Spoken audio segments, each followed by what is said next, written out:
This week we got some liars. It was me all along! Some fires. And no tires. They fly now! They fly now!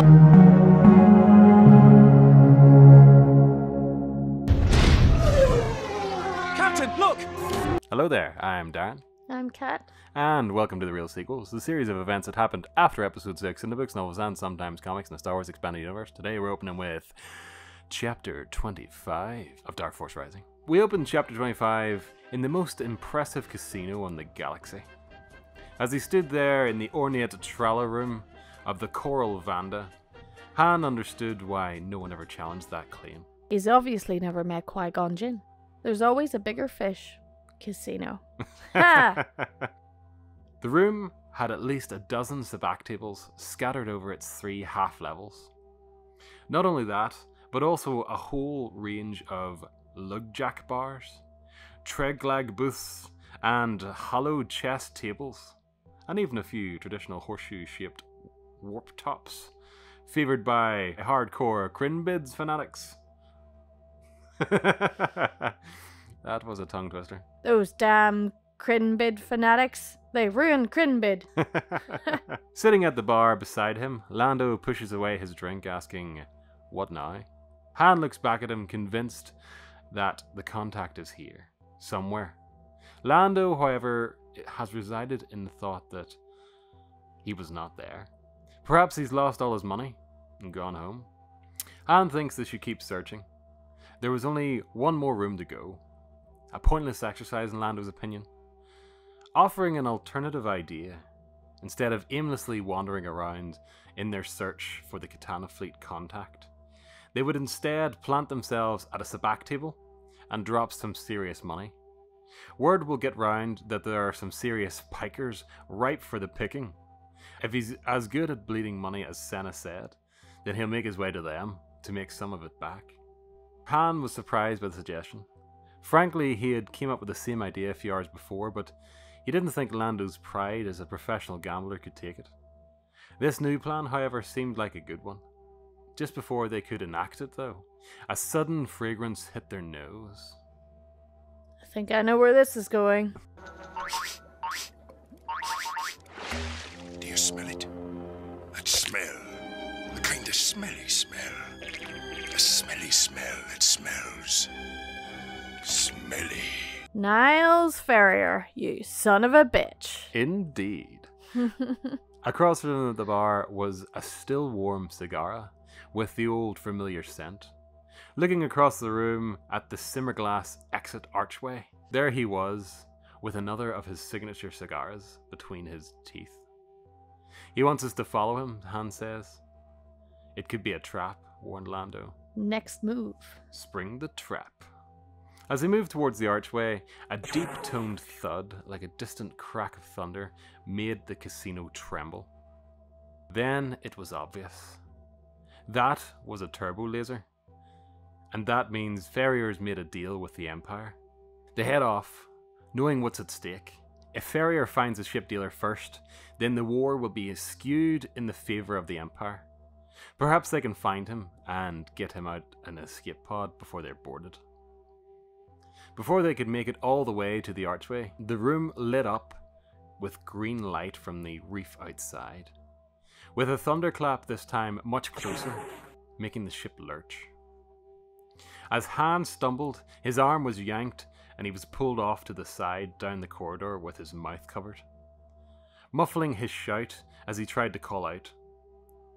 A second shove and he was free, now in the small drinks room, facing down Ferrier and his Wraith. The Wraith pointing his blaster at Han. Here comes the witty banter. Indeed. The two banter between each other, while tall, dark and shadowy holds Han at gunpoint.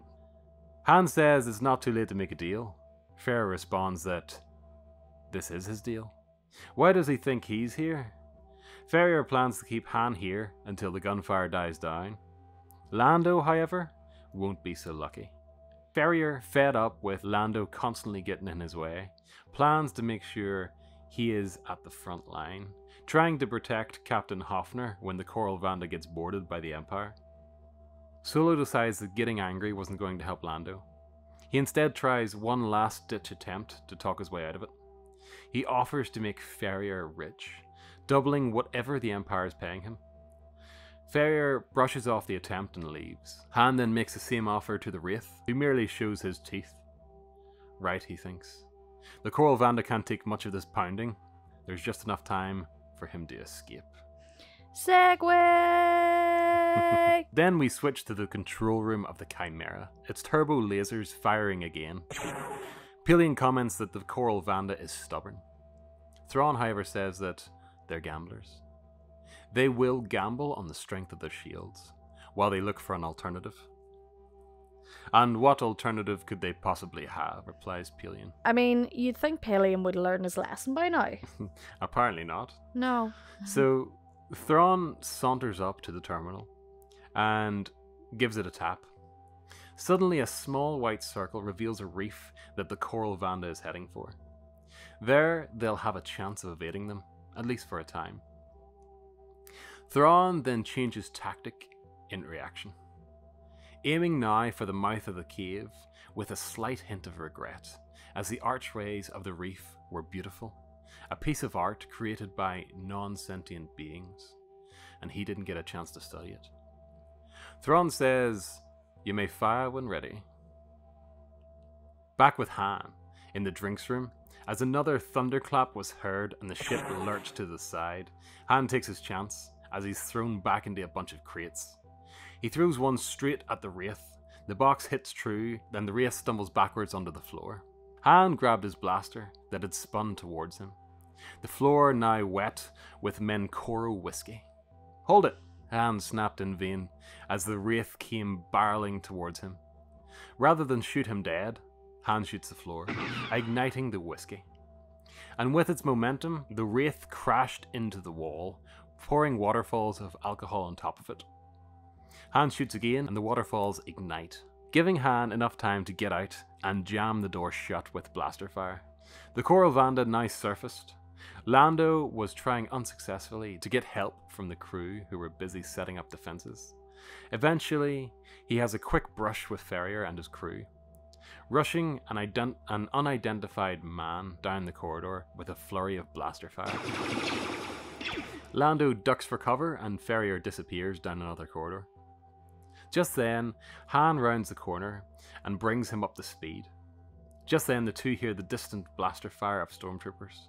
The two had to go now, and they both knew what that meant. They head for the escape pods and get off the ship. As the escape pod bobs to the top, Han and Lando philosophize about the fate of the war and how likely it was that Thrawn would be able to use the katana fleet. With that, Han feels a hint of defeat, but Lando reassures him that the Republic still has a fighting chance, thanks to his quick actions. Han was confused and asked what Lando was talking about. "Saving my life," said Lando. "You know how quickly the Republic would fall apart without me." Han jokingly tells him to shut up, and he looks through the porthole. His smile fades. They have to find a way to stop the Empire from getting those ships.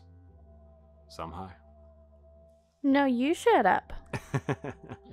Like, I get why Han is so pissed off. Like, burning that much whiskey, even though it sounded like pretty awesome, like a waterfall of whiskey on fire, is it really worth burning all of that whiskey? I get why he's angry.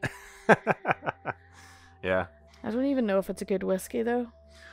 Menkoro? I mean, like... Me neither. Well, that's about all we've got time for this week. Don't forget to like, share, and subscribe if we earned it. And check out some of the videos at the end of this one. And we'll see you all next time. Bye! Bye!